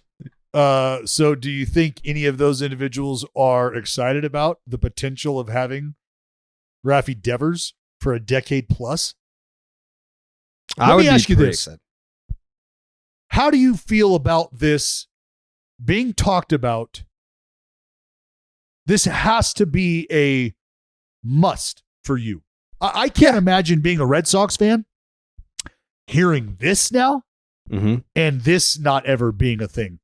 I couldn't imagine not knowing that Rafael Devers is going to spend the next decade plus in a Red Sox uniform after hearing whispers, at least to this magnitude, that he might, especially on the heels of watching the fumbling reoccur during the offseason. That can't fucking happen. And I get it that the Red Sox front office probably feels like, you know what? Maybe we're a little better off than we were when this whole thing started. And you just can't see it right now. But with the depth that we've acquired, we've gotten better in some places. Maybe we're not as far off as you'd like to think we are because we haven't signed these. And it's like, well, it's not that you haven't signed. It's that Xander Bogaerts is a fucking Padre. That's the problem. JD Martinez is in fucking L.A. That's the problem. Mookie Betts has been in L.A. winning World Series for God knows how long now. That's the fucking problem. Yeah, Mickey Mouse. So we need this guy to stay here. And if you're going to start whispering about this loud enough for me to hear it, then goddamn it, I can't bear another season not having him there locked up for a decade plus. It just shows the direction of the team, in my opinion, because if you let's just say the number is Xander 332. What? And Xander didn't? Keeping Xander Bogaerts wouldn't have shown the direction of the team? That's different. I think if they what's different about that? That's their culture because leader right they there. don't That's have the guy they don't have a top prospect third baseman behind Devers. Devers is younger, Bogaerts is older. You look at the no. We're talking about keeping your left side. You're gonna ask me a question. Let me answer it. You're gonna ask me a question. Let me answer it. I need you to give me the answer I want. They have their top infield prospect, Marcelo Meyer. He was the top prospect in the draft in 21. He's a shortstop. I think if you're a diehard Red Sox fan, you don't want to hear, hey, we actually believe in this guy. And if the number is too high on Bogaerts, then we're good because we have Meyer. No one wants to hear that because he's 2 years away, best case scenario. And maybe he doesn't even become a star player in the league until 5 years from now. No one wants to fucking hear that. But if they truly believe in Meyer, then you're not going to give 11 years to Xander Bogaerts. No team should have done it. The Padres are psychopaths for doing that in the first place.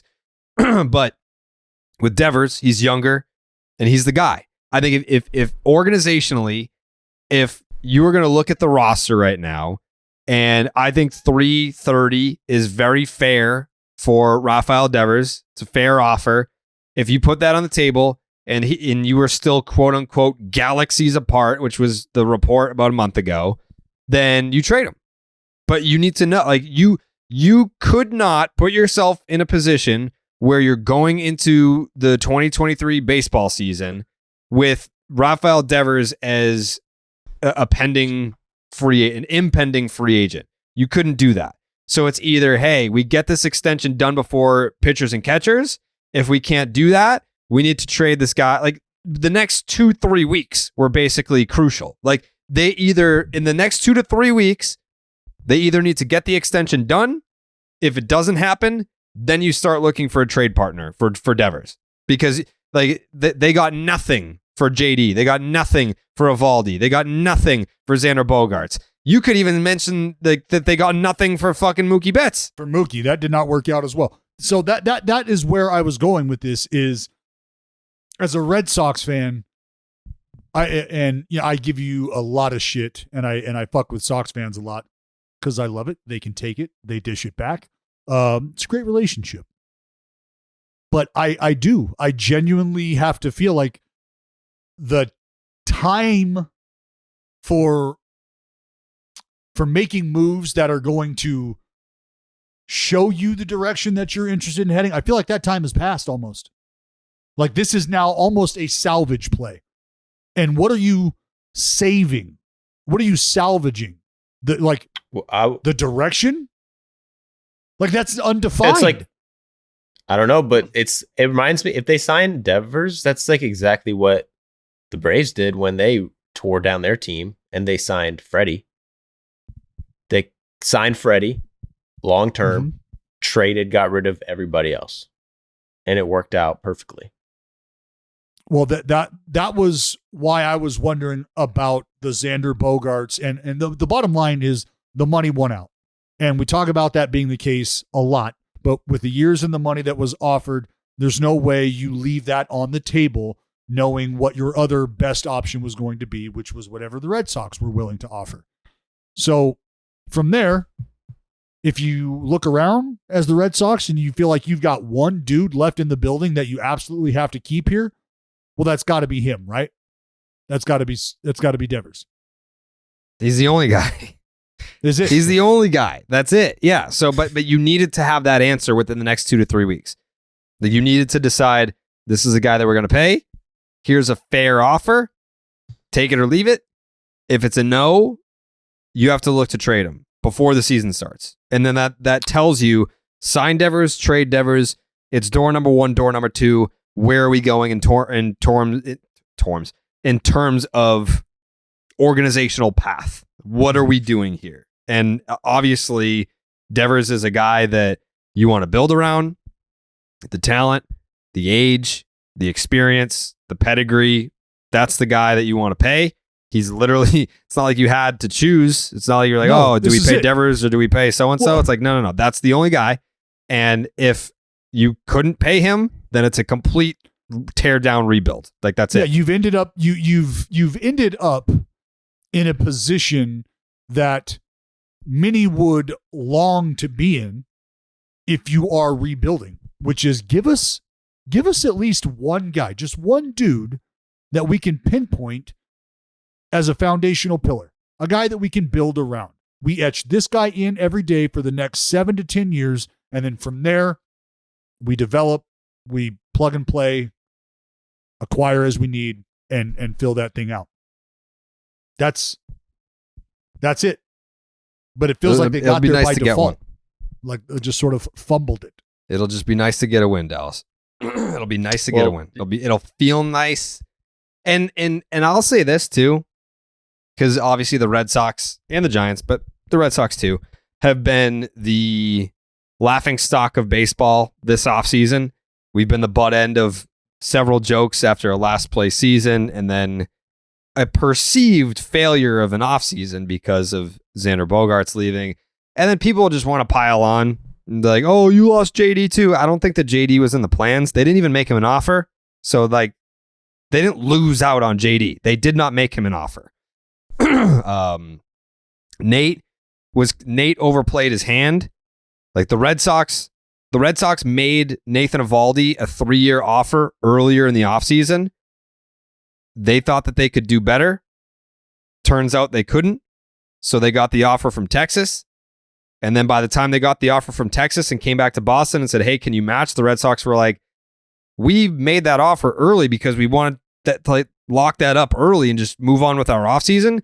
But because you were waiting on it, now we pivoted to other things. We don't have that money anymore. Like we've kind of spread that out to other things that we had to address. So then he signs with Texas. So people are like, oh, you lost out on Nate. Like, no, Nate kind of lost out on us if you really want to break it down that way. But I think if you're able to pay Rafael Devers, now you've created a path. And that path is obviously a much better path or a more satisfactory path than the one that you would have taken had you had to trade him. So now that you've kind of swallowed the Xander Bogaerts pill, he has signed that deal in San Diego. It's a deal that Red Sox fans universally feel like there's no fucking chance the Red Sox should have even sniffed matching it or coming close to it.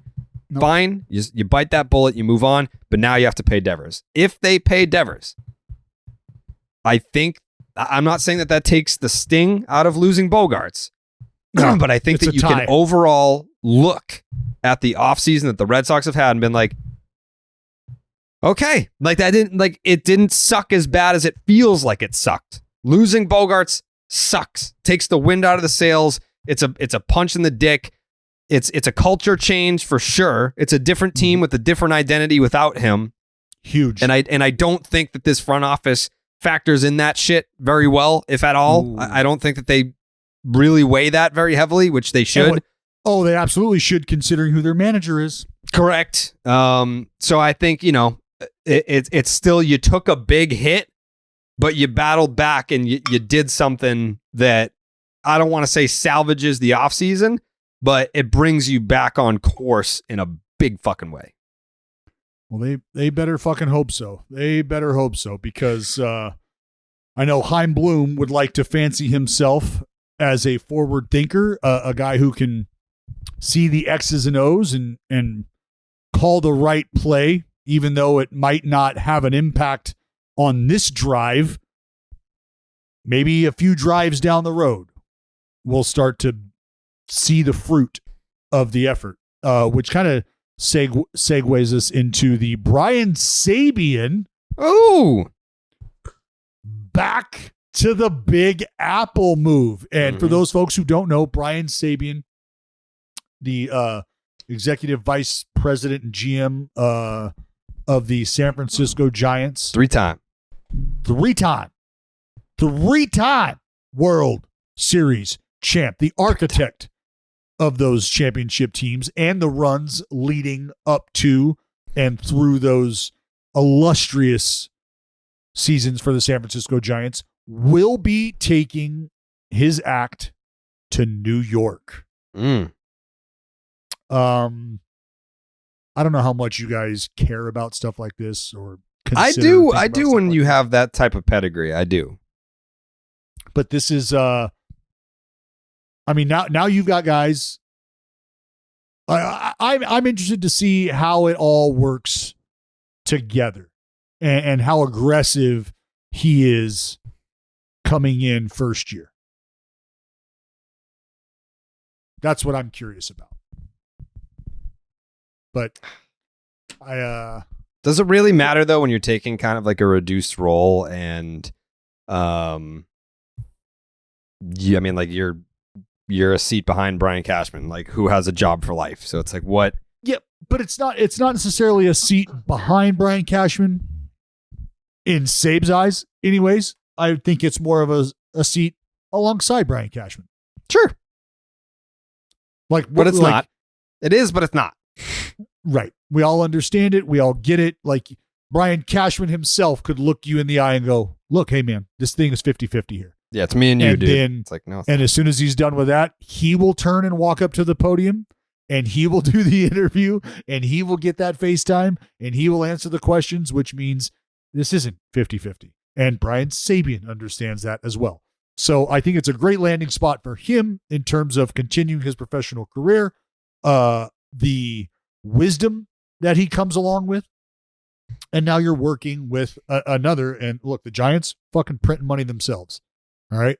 And the Yankees, for better or worse, still that big bad empire that has the ability to flex their muscle should they desire to do so. And now you just add another piece to that think tank in Brian Sabian. This is a big loss for the Giants? Is it a bigger loss for the Giants or a greater gain for the Yankees? Yeah, it's a bigger loss for the Giants. I agree. It's a bigger loss for the Giants because the Yankees, to your point about, me telling you that it's a side-by-side job and us all understanding that Brian Sabian is still going to be riding in the backseat, even though we're equal. Mm-hmm. The Yankees haven't just unearthed some ridiculous rare diamond that they don't understand. Like in Joey's video, Baseball Doesn't Exist. In his video about the Oakland A's, he talked about how the book Moneyball really closed the gap, almost erased the gap between the A's and other organizations. Because what other teams weren't looking at and what other teams weren't valuing is what the A's were making their hay out of. And now by year's end, after the book release, now we're all on the same page. Now we're all valuing the same shit. So all of the things that you thought you were unearthing that other teams weren't privy to, everybody is now well aware. Got it. They highly value OBP. All right, we'll start paying attention to that, and we'll get our brainiacs to come up with an algorithm. So now we're good to go. We're not too far off anymore, are we? And that's where Sabian kind of comes in, and he's like, he's not creating a huge gap. What he's doing is he's just adding experience to, as I said, an organization who, should they decide to, could fucking flex. You know how like in actual the history of warfare, how if you go back far enough, it's like they were using shields out of granite and bow and arrows and shit, and then you go from like muskets. I feel like you go from that period to where we're at now. There is a large gap of time in between the weaponry, the advancement of weaponry, to where we're not that far removed from people being like, what is this on base percentage that you speak of? Yeah. Well, and them being like, ooh. So now like the fucking statistics and algorithms that they have now, like we went from Stone Age warfare to chemical weapons in like 20 years. Yeah. Well, like you see the movie The Last Samurai with Tom Cruise? Yes. All right. That's what it is. That right there is what it is. The A's were the team, they were the government in that movie. And they rolled out the machine gun that the samurais had never fucking seen before. And the samurais were like, let's fucking go. And these guys with the machine guns were like, come on with it. Hey, how's your fucking horse and sword doing? How's that treating you? Not so much? Cool. So that's what the other teams did. They were like, well, you know what? This fucking machine gun seems like it's a game changer. We should start to think about getting us one of these. And so they did. And now everybody's firing the same bullets at the same rate of speed, but now they get to choose their targets, and they're creating the value on their targets. So everybody's firing the same weaponry now. And unfortunately, at times it feels like, well, I don't know about that. At times it feels like the advancement in weaponry hasn't occurred again for some teams, right? Some teams have bigger armies. Some teams are like Russia. Some teams are Canada. Well, yeah. You have one team who's still, or you have a few teams who are still using that machine gun that was so powerful then. And now these other teams are like, hey, you guys ever heard of a fucking drone? Like, are you guys still sending people out onto the battlefield? Oh, that's unfortunate. Yeah. No, we're up in a room or whatever, and we got these drones and yeah, so we're a little farther ahead than you guys are. It's interesting. I'm gonna have to watch that video, Joe. I'm excited to watch that. Sit down, nice cup of hot tea. Cup of Joe. Yeah, you're gonna need something hot. Need something hot for that. Do you already know the topic for your next video? Yeah. All right. I don't want to know. Already in the works. Oh, you already started working on it. Already got it. Do you need help? Nah. Yeah. You want help first? Yeah, I'll help. Want to do some research? Sure. We'll talk later, man. Yeah, I mean, if you want, I would love to one day have a rolling credit at the end. Shout out to executive researcher Jared Carrabis. That'd be sick. Throw that on your IMDb. Yeah, I have an IMDb, by the way. Dude. I was in a documentary in 2012, and I believe that is my lone citation on my IMDb. You don't get any. You have a fucking TV show, bro. You don't have an IMDb credit for that? That's a good point. I don't know. I haven't Googled my IMDb page in probably 7 years. What else would be on there? I want an Emmy, by the way. Yeah, that's what we gotta get rolling. I want a fucking Emmy because that trophy looks cool as shit. I got one. You want one? Isn't it? All right. So can you confirm or deny that if you win an Emmy, that you have to buy the trophy? Yeah, I can confirm that I didn't buy mine. Maybe NBC bought it for you? Sure, very possible. I definitely didn't have that conversation. Yeah, like, maybe hey they man, did that. congratulations. We'd like to buy this for you. Like that never happened. I want to say that I know other people that have won Emmys, and I'm pretty sure they said that they had to pay for the trophy. Like editors at like MLB Network or something like that. They were like, yeah, I have an Emmy, but I had to pay for it. Yeah, I don't know. Honestly, I might just fucking go online and just buy it. Who cares? I'd be like, yeah, no, Like a Pro with Jared Carrabis, season 1, Nesson, Emmy award-winning show. Got the trophy here to prove it. It's clearly not that hard. I know more Emmy award winners than I know non-Emmy award winners at this point. For real. I mean, isn't it like a regional award that have like regions? It's so easy to win an Emmy. So if I do end up winning it for real though, Jake, cut this part out. Be like, dude, it's wicked hard to win an Emmy. Oh, bro. Let's have a parade. Oh, that'd be awesome. I would love to have in Saugus. Saugus, baby. Yeah. We'll just hang you out the window of that purgatory kitten, and you can rumble. We almost on lost down her. We almost had a drowned kitten the other day. That was fucking wild. What? I was I was at my barbershop the Friday before Christmas. And so like their shop is right by the Saugus River. And there was it was raining a little bit, and there was a little puddle in the beginning part of the parking lot. So I pulled in and I just like drove through the puddle, and then I parked in the spot. I was 15 minutes early. Great client, always on time, always early. And I'm just like looking at TickTock sitting in my car, and then it's almost 10 o'clock. So I'm like, all right, I'm going to get out of my car. I opened up the door, and there's like 3 inches of water in the parking spot. And I was like, this seems like, I was like, did I just like not notice that the water was there when I pulled into this spot? And I was like, I'm wearing sneakers. I'm not going to. Sounds like what, knee deep for you? Okay. So I shut the door, I back up, and then I parked further up on the side of the barbershop. Yeah, higher ground. Not a babe. Higher ground. And then 30 minutes into my haircut, we're just like, as I'm sitting in the chair, I can see out the glass front door, and the water just keeps coming and coming and coming. Now it's up to the door. Now it looks like we're on a boat. Like the parking lot is gone.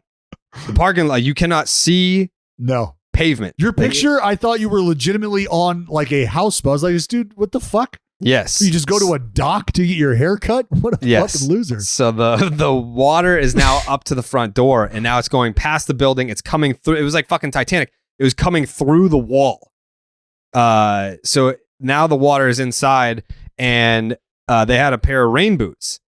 So I'm like, fuck, I got to go check on my car.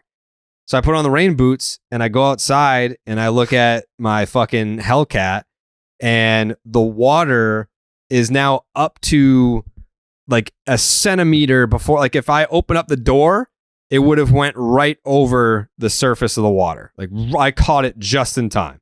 So I was like, all right, abandoned ship. And I had been going back and forth between my apartment, my parents' house, the new house. So I had my laptop in my back seat, and it was on the floor in the back seat. Oh God. So if the water came in, that was the first thing that was getting fucked up. So I opened up the door, grabbed my backpack. I think there was like a bottle of alcohol, and I was like, all right, abandoned ship, taking that. And then everything else, I was like, it's going down with the ship.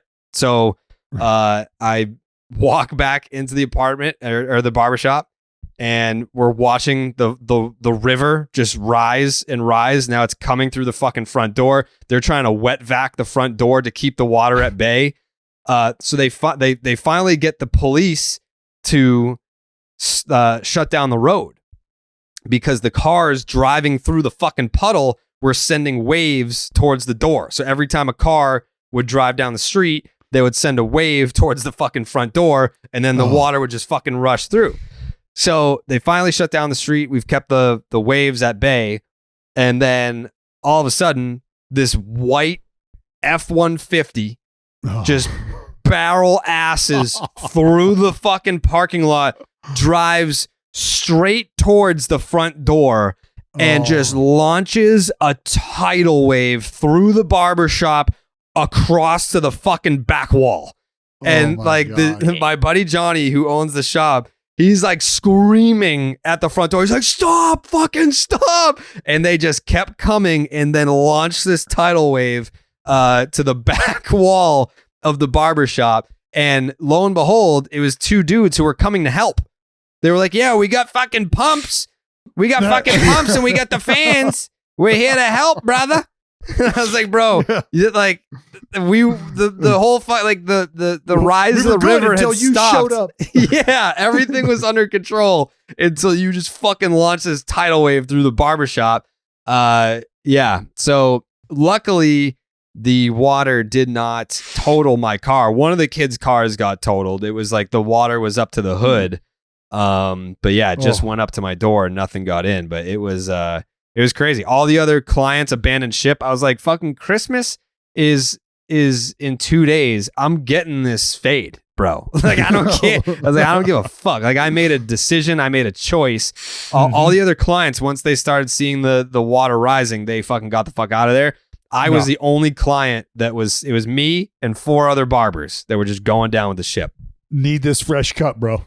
Yeah, what the fuck? Trying to look good in these Instagram pics that I'm about to post on Christmas. And I did. I fired those off. I had a couple of different Christmas posts that I posted on my Instagram, and shit, You know, it is what it is. And in life, that's the lesson, Joe. I know how old are you? 24? Mm-hmm. In life, Joe, at some point you have to make a choice.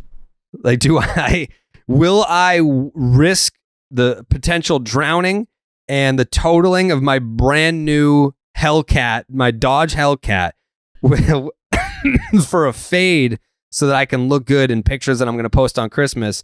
Because, I mean, you got to look good in those pictures. Christmas only comes once a year, as you know. So that's just a little lesson for you. Sometimes life is about the choices that you make.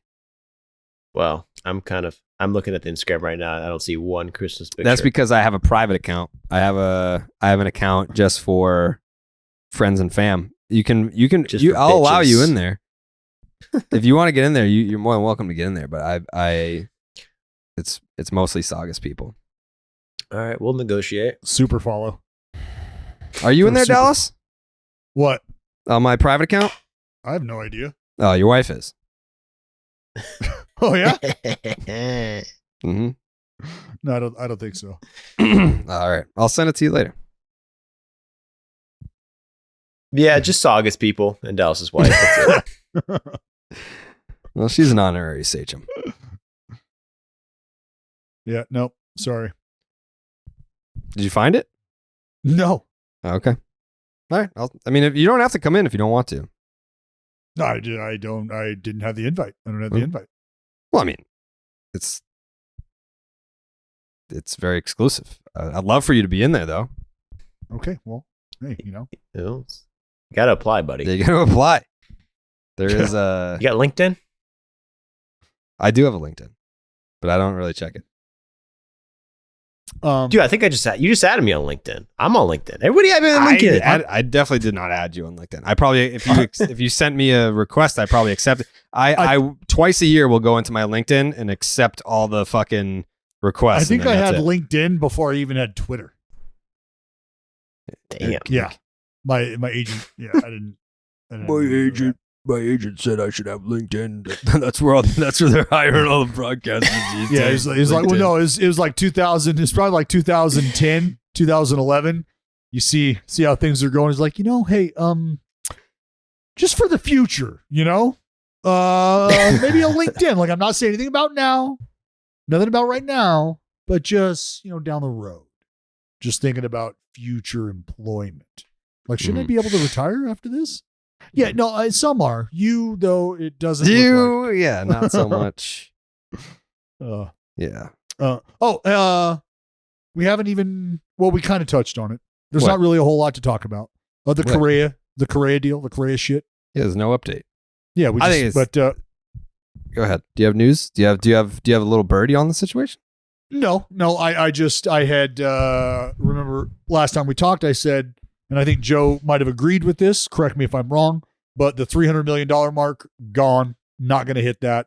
The years dwindling. That's your prediction. You don't think that the deal when it's signed is not going to be for 300? No, it will not total $300 million. And it will be, I think it's going to be a combination of incentive laden to go along with options.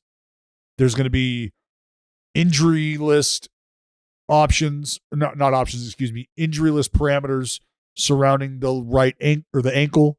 If there's time spent, blah, blah, blah, blah, blah, on the injury list because of the ankle, money, You don't think that there's a team out there that would say, fuck it, like we want the player that bad that we're just willing to look past all that? If there was, it was the New York Mets, was it not? And it was Steve Cohen, was it not?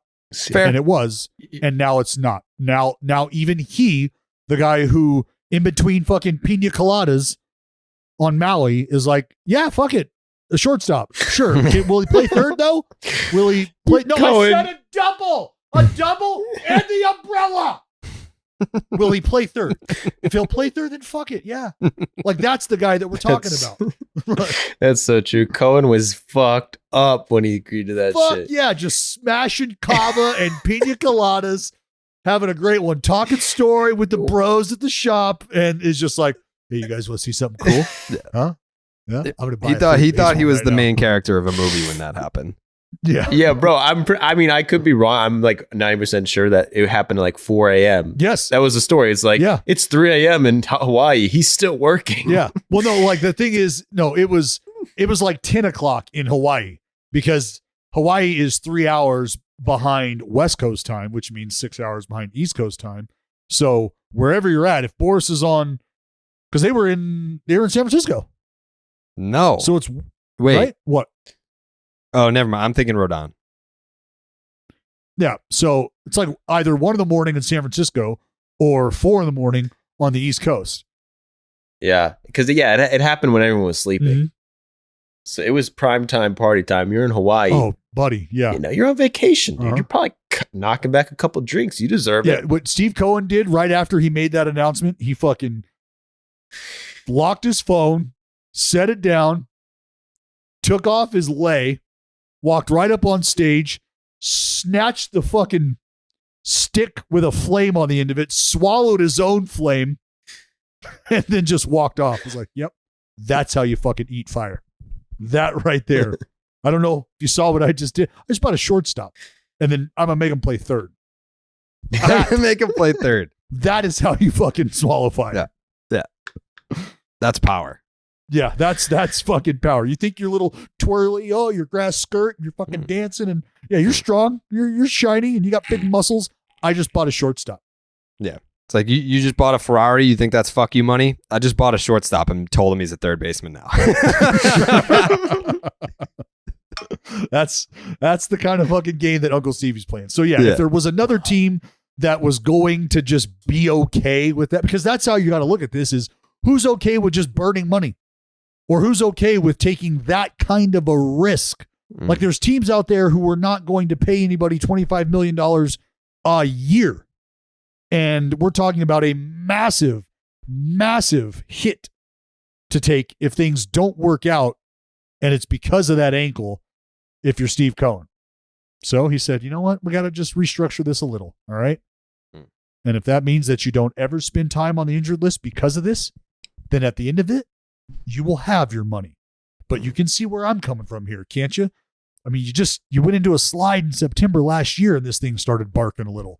And you're not going to be getting any younger.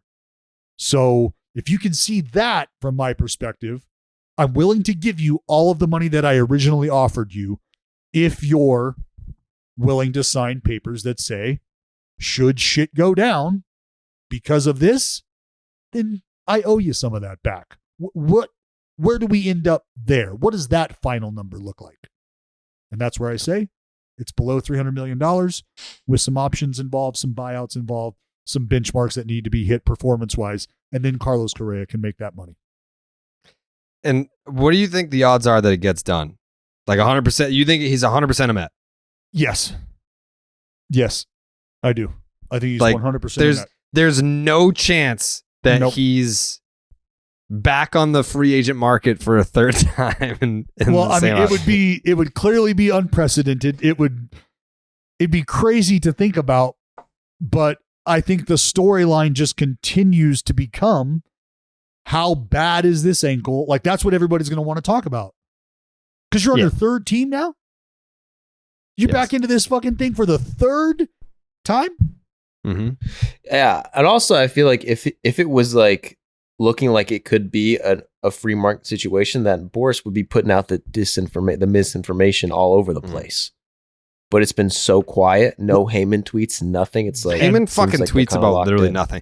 His like Devers tweet earlier today pissed me off, because if I see like someone like Passan or Rosenthal or Heyman tweeting, and I see like buzzwords or buzz names in it, and you're not offering any new information, then fuck you. Well, it's just a copy and paste of the same stuff. Like, look, it's like trying. I'm gonna pull it up right now. What the fuck was his tweet? Really pissed me off. Let me see. Jon Heyman, who Dallas cannot look at his tweets, unfortunately, which is sad. Jon Heyman tweeted: Rafael Devers camp and Red Sox remain engaged in multi-year talks. Sides agreed at $17.5 million for 2023. A nice sign. Discussion said to be steady on multi-year possibility. Devers has been seeking $300 million plus, and recent star deals may only have reinforced that goal. There's not an ounce of new information in that tweet. No, everything that's in that tweet we've known for at least 24 hours now. It's just to say the same thing and avoid plagiarism. There was someone that had screenshots It might have been during the labor negotiations Of his tweets and of his original tweets, like 4 or 5 different tweets that said the same thing, just reworded. Yep. 5 different ways. It was the same fucking tweet, just changing some words around, changing the order. You got to put it out there. You got to keep that narrative going. I You got to guess. keep it going. Like that's what happens, Jared. If I'm paying you to carry my water, I don't want to hear that your fucking back hurts. I don't care that your feet are sore. Carry the fucking water. Now your fingers are about to hurt because you just pulled landscaping duty. That's right, Grandma. Mm-hmm. Yeah, Joe don't know. That go over your head, Joe? I don't even Jesus know. fucking Christ, dude. Yeah, I know. These kids these days, Dallas. He's fucking How about next time fresh off when you make a reference, fresh off the teeth. do something I know. You know, bring up these players from like the 90s that sorry, I don't know. Not to bring it back to what's Carlos Baerga. I'm sorry, Carlos. You know, and I feel bad. I don't know Carlos that well. And That well. I'm gonna do better, and I'm gonna look into him. And Is that going to be his your next career video? Is passed me Carlos by. Baerga? Yeah, his career passing by. I wasn't familiar with the name, and that might look bad on my end. Mm-hmm. That's okay. It's fine. But You're fresh. if you're listening right now and you also didn't know who he is, maybe leave a comment. Be on my side. Leave a comment. Leave a comment. Send a tweet to Joe. Be like, you know what? I'm also an idiot that doesn't know who Carlos Baerga is. We can be dumb fucks together. Incredible. You know, but he's just a guy. You know, he moved around a lot. You know, it's kind of hard to keep tabs. Played on a lot of teams. Long career, great career, but at the same time, you know, not necessarily a household name.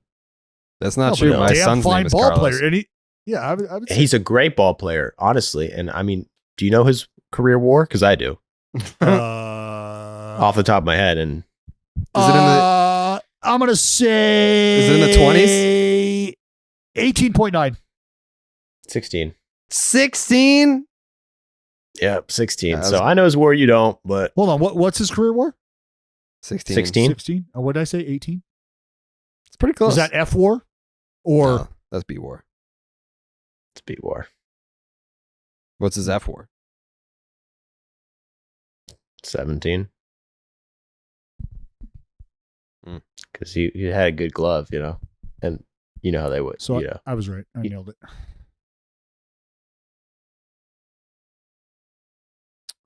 Well, Joe's next video on Carlos Baerga. It's going to be good to see.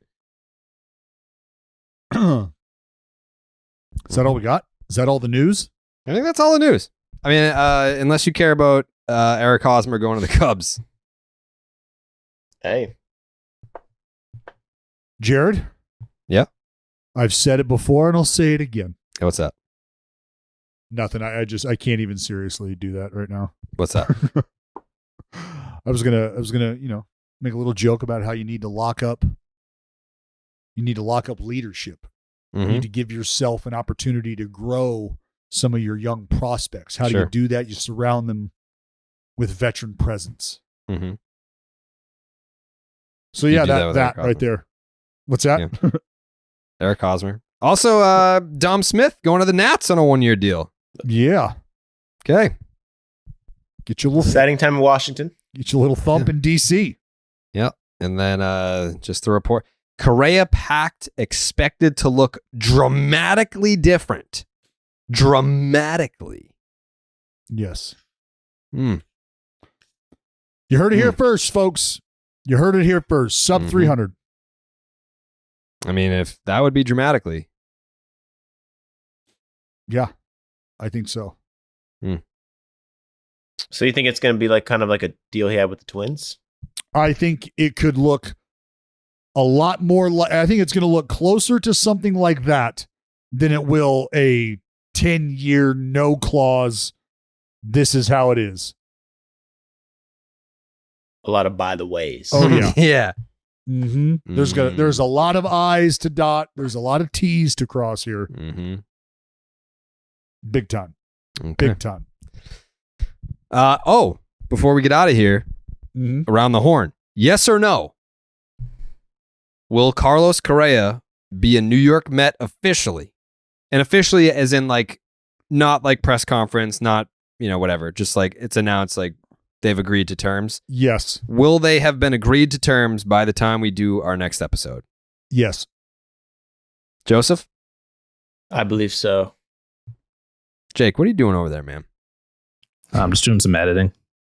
Okay. Do your thing, bro. Those fucking lights just come on behind me? Yeah, man. Well, those weren't on the whole time, right? No, it's. No. I feel like it's been on the whole time. I don't think it has been. Oh. Okay. All right. Happy New Year. We'll see you next week. Maybe next week will be our Hall of Fame ballot episode if nothing else happens. Because we still did 2 hours with literally the only story being that nothing happened with the story. For sure. Yeah, we can do We that. can muster that. No doubt. All right. So next week will be our Hall of Fame ballot episode. So come prepared. I fucking will. Okay. Joseph, See you there. I want to see your ballot. We should find a way to print off the ballot and then just fill it out. Yeah. Do that. Let's get a PDF. Let's get that mailed around. Print. You're gonna mail them. Everyone. We'll mail them to the Hall of Fame. Yeah. I'm gonna mail one to Dallas, mail one to Jared, mail one to the Hall of Yeah. Fame. Yeah. If Jake could print out the Hall of Fame ballots and mail them to us with like official postmarks and shit, like that would be great. Okay. I'd feel good. Let's be honest, there's gotta be at least 50 people who do that every year and think that's how it works. And just mails the Hall of Fame on the That's ballot. great. Yeah. They really care about my opinions at the Hall of That's Fame. right. I'm doing my due diligence. Mm-hmm. Some of you. Yeah, exactly. All right. Exactly. All right. Next we'll see you week's the then. Hall of Fame episode. Can't wait. Looking forward to it.